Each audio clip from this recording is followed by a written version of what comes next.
आज की इस वीडियो में हम डिस्कस करने वाले हैं किसी भी प्राइवेट या मल्टीनेशनल कंपनी में एचआर राउंड कैसे होता है। देखिए यहाँ पे इंटरव्यू दो राउंड में होते हैं, पहला तो टेक्निकल राउंड, दूसरा एचआर राउंड। यदि आपकी क्वालिफिकेशन आईटीआई डिप्लोमा या डिग्री में कुछ भी है और आप अप्रेंटिसशिप या ट्रेनिंग या जॉब पाना चाहते हैं, आप किसी प्राइवेट या एमएनसी कंपनी में like Tata Mahindra force Eicher या किसी भी कंपनी में आप जाना चाहते हैं तो यहाँ पर एचआर राउंड 100% होगा।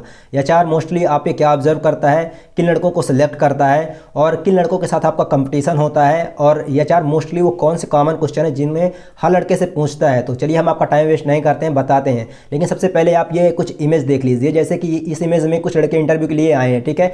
लेकिन यहाँ पर आप इस इमेज को देखिए अच्छे से, यहाँ पर इनकी क्या मिस्टेक है सबसे बड़ी, और इनके साथ आपका कंपटीशन है ही नहीं।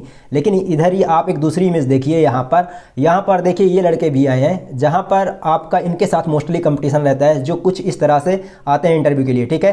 तो यहाँ पर मान लीजिए 10 वैकेंसी कंपनी निकालती है, यहाँ पे 100 लड़के आए हैं तो 70 लड़के तो ऐसे आते हैं जो अनड्रेस होते हैं। मतलब दोस्त कि वहाँ पर कलरफुल शर्ट पैंट पहनना या फिर स्पोर्ट्स शूज़ पहन के आ जाना, किसी भी तरह से कुछ भी वॉच वियर ना करना, ना ब्लेजर पहनना, फॉर्मल शर्ट नहीं पहनना, बहुत से मिस्टेक करते हैं, किसी भी तरह अपने बाल किसी भी तरह करके आ जाते हैं, ठीक है।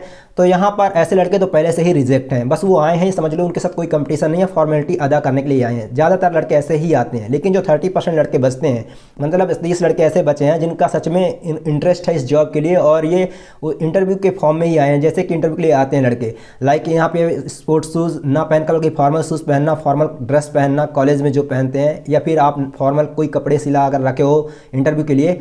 अगर आपके पास कुछ भी नहीं है, आप जानना चाहते हैं क्या क्या चीज़ें लगती हैं, तो मेरा स्टोर विजिट करिए, मेरे चैनल में यहाँ पे स्टोर आप जाकर देख सकते हैं। सब कुछ मैंने लगा दिया है कि क्या क्या चीज़ें लगती हैं। अगर आप फ्लिपकार्ट से ऑर्डर करना चाहते हैं, कुछ मंगाना चाहेंगे, तो यहाँ पर आप बुक से लेकर जो भी मटेरियल्स लगता है इंटरव्यू के लिए, किसी पर भी आप क्लिक कर देंगे तो आप डायरेक्ट फ्लिपकार्ट में पहुँच जाएंगे और ऑटोमेटिक फ्लिपकार्ट और भी ज़्यादा मटेरियल्स आपको रिकमेंड कर देगा, ठीक है। तो वहाँ पर आप जाकर देख लीजिए आपको क्या पसंद है क्या नहीं पसंद है। बाकी यहाँ पर मैंने लगा दिया है क्या क्या चीज़ें लगती हैं, तो आप देख सकते हैं जाकर स्टोर में हमारे। आप चलिए बात करते हैं कि एचआर किन पॉइंट्स को ऑब्जर्व करता है किसी भी लड़के पर और किस तरह से किसी को भी सेलेक्ट करता है कंपनी में जॉब के लिए, ठीक है।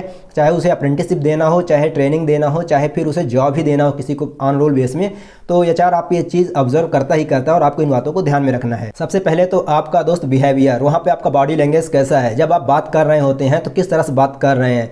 एक्चुअल में बात कर आप सामने वाले को हर्ट तो नहीं कर रहे। कुछ लोग क्या रेरी मारकर या किसी भी तरह से तू तड़ाक करके बात करते हैं, जिसकी वजह से क्या होता है, जब सामने सीनियर से आप बात करोगे तो वहाँ पर आप कंपनी के अंदर तो आप सामने वाले के ईगो को हर्ट करके आप लड़ाई भी कर सकते हो। इसलिए एचआर आपका बॉडी लैंग्वेज और आपका बिहेवियर ऑब्जर्व करता है। दूसरा है आपका जो पहनावा है उसको ऑब्जर्व करता है। आप अलग इंपैक्ट डालते हो जब आप नॉर्मली कंपनी के ड्रेस में आओगे, यानी आज आप इंटरव्यू के लिए फॉर्मल ड्रेस में आए हो, इसका मतलब है कि आप कंपनी का ड्रेस पहनना पसंद करोगे और कंपनी के ड्रेस में ही आओगे जॉब करने के लिए। कोई पता है कि जो एचआर टीम है वो कंपनी के फ्लेवर में ही आपसे क्वेश्चन कुछ करेगा, जैसे कि कंपनी के जो बेनिफिट के लिए हो, जैसे कि सैलरी एक्सपेक्टेशन से रिगार्डिंग कि आप कितनी सैलरी की उम्मीद करते हैं। तो देखिए यहाँ पे आप फ्रेशर हो, यदि आप ट्रेनिंग के लिए जा रहे हो, अप्रेंटिसशिप के लिए जा रहे हो, तो यहाँ पे तो आपको अपनी एक्सपेक्टेशन बताना ही नहीं है। इसके आंसर में क्या बताना वो मैं बताऊंगा, ठीक है। ये बहुत इंपॉर्टेंट क्वेश्चन है और एचआर का मेन फोकस यही होता है कि आपको सैलरी कितनी लगानी है, मोस्टली उसका फोकस यही रहता है। लेकिन फिर भी 2 से 3 क्वेश्चन ऐसे हैं जो जिन्हें पिक करता है एचआर, वो आपके अंदर की बात जानना चाहता है, आपको जानना चाहता है। चीज़ है वो ये है कि आपसे ये पूछेगा एचआर टीम कि आप स्ट्रेस और प्रेशर को कैसे मैनेज करते हैं। देखिए जब आप कंपनी में काम करोगे तो वहाँ पर स्ट्रेस भी आएगा, तनाव भी आएगा, प्रेशर, आपको दबाव भी मिलेगा, ऊपर से आपका सीनियर दबाव भी देगा वहाँ पे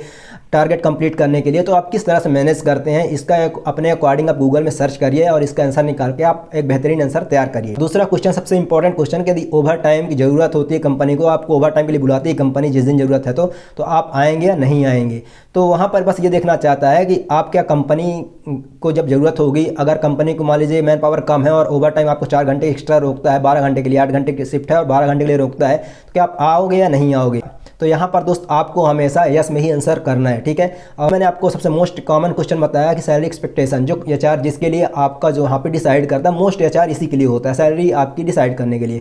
तो सैलरी क्या डिसाइड करेगा, फ्रेशर हैं आप, अभी अप्रेंटिसशिप ट्रेनिंग के लिए अप्लाई कर रहे हैं, तो सैलरी एक्सपेक्टेशन आप ना ही बताएं, अकॉर्डिंग टू कंपनी नॉर्म्स बोल सकते हैं कि जो भी कंपनी नॉर्म्स हैं वो भी मुझे एक्सेप्ट है, जो भी आप फ्रेशर कोई कंपनी प्रोवाइड करती है वो मुझे एक्सेप्ट है, पैसा बोल सकते हैं। यदि आपके पास 1 से 2 साल 3 साल का एक्सपीरियंस है तो फिर दोस्त आपके पास स्किल भी है, तो आप अपना एक्सपेक्टेशन बता सकते हैं।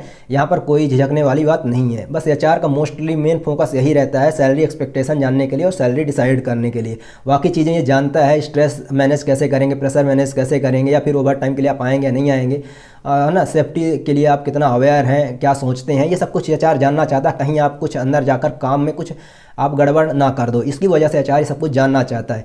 बाकी आपको जो मैंने बताया है कि किस तरह से क्या पहनना है, क्या वियर करना है, क्या मोस्ट इंपॉर्टेंट चीज़ है। एटलीस्ट आप फॉर्मल आप कपड़े पहनते हैं और फॉर्मल शूज़ पहनते हैं और एक वॉच वियर करके भी जाते हैं ना, तो बहुत ही अलग इंपैक्ट डालेंगे। बाकी मैंने सारे स्टोर में बाकी चीज़ें तो मैंने स्टोर में लगा दी हैं कि कितनी चीज़ें इंपॉर्टेंट होती हैं और कौन कौन सी चीज़ आपके पास होनी चाहिए। थैंक यू चैनल विजिट करने के लिए, आपका बहुत बहुत धन्यवाद। वीडियो हेल्पफुल रहा तो चैनल को सब्सक्राइब करके जाएं। धन्यवाद।